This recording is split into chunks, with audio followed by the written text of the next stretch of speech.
So the Detroit Pistons just got smoked by the Cleveland Cavaliers by nearly 20 points.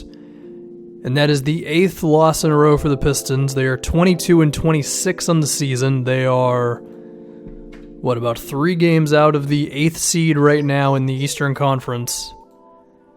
And it's now been 2 years in a row of Detroit just not being that good after their 44-win season in 2016.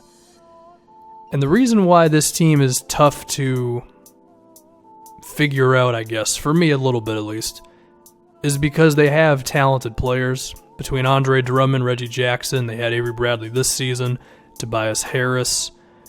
There's some good guys in this team, and Stan Van Gundy, to me, is a very good head coach. So what's going on? Why has this team not been able to just win consistently? Well, I mean, if we're going strictly just by their performances on both sides of the floor, it's been the offense. Because they've been top 10 in defense. Well, they're number 10 right now. They were like number 8 last season. But right now, they're 19th in offense. Last season, they were 24th in offense. Okay?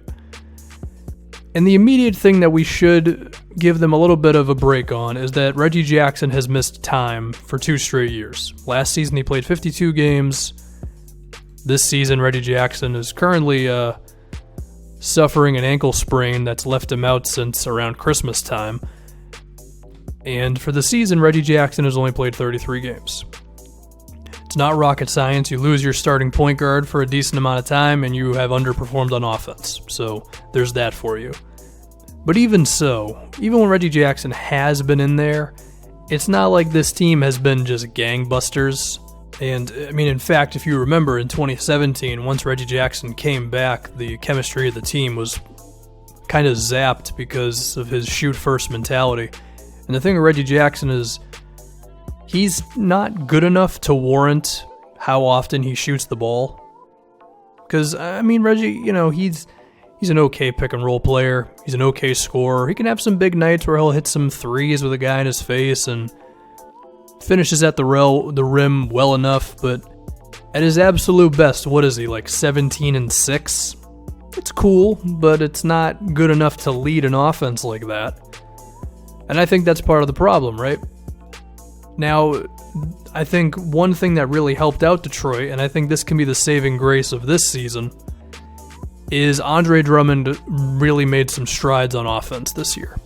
Now, of course, as an offensive rebounder and as a roller to the basket, he was already there.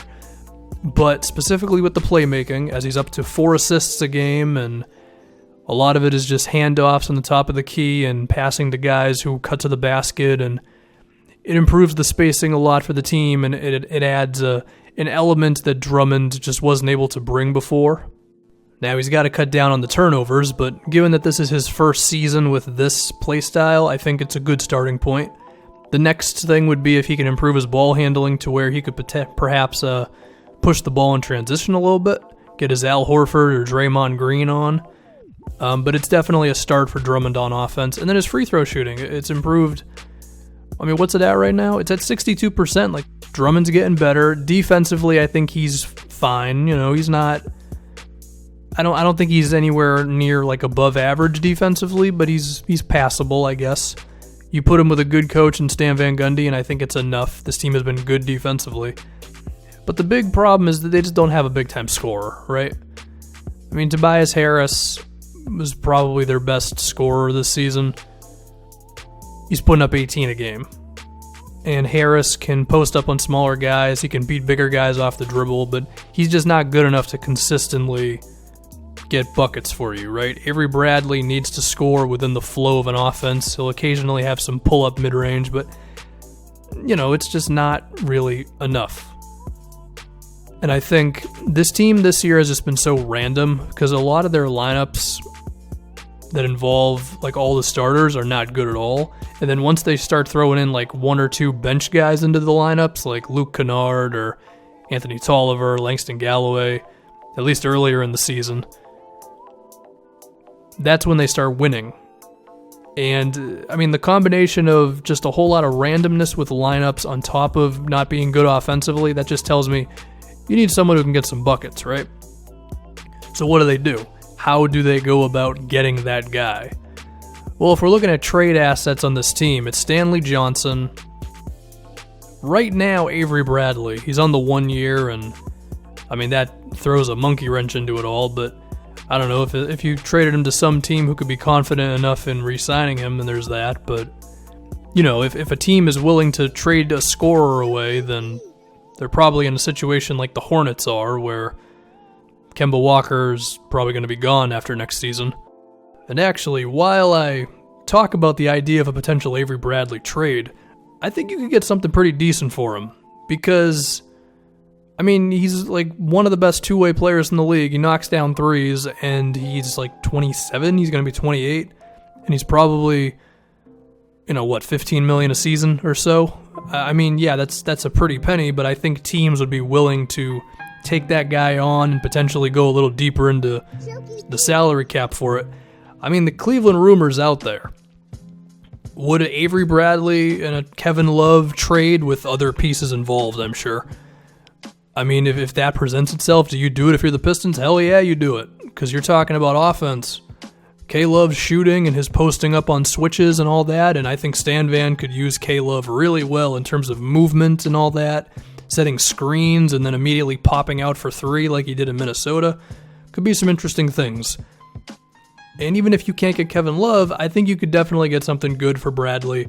As far as what that is, I don't know, but I think that type of thing will start to present itself. The trade deadline is not far away, and I mean, at what point do you throw in the towel, But that's really all you have in terms of trade assets, in terms of players at least. Because I don't really see Reggie Jackson warranting any sort of a real return because, like I said, he's like an average point guard who likes to shoot the ball. He gets paid a generous amount of money. And at this point, he could even be injury prone. I mean, this is 2 seasons in a row now. So I don't really know what you're going to get out of him. They do have all of their first round picks moving forward. So you can't count them out too much when it comes to any potential moves. But, I mean, if I'm the Charlotte Hornets, I'm not giving you Kemba Walker for Stanley Johnson and a first round pick, Now, if it was Stanley Johnson, Luke Kennard, a first, and maybe like a second, then I start to think about it a little bit more. I'm still probably going to say no, though. So this team is kind of stuck with some of the guys they got here, with Reggie Jackson at point guard and all that.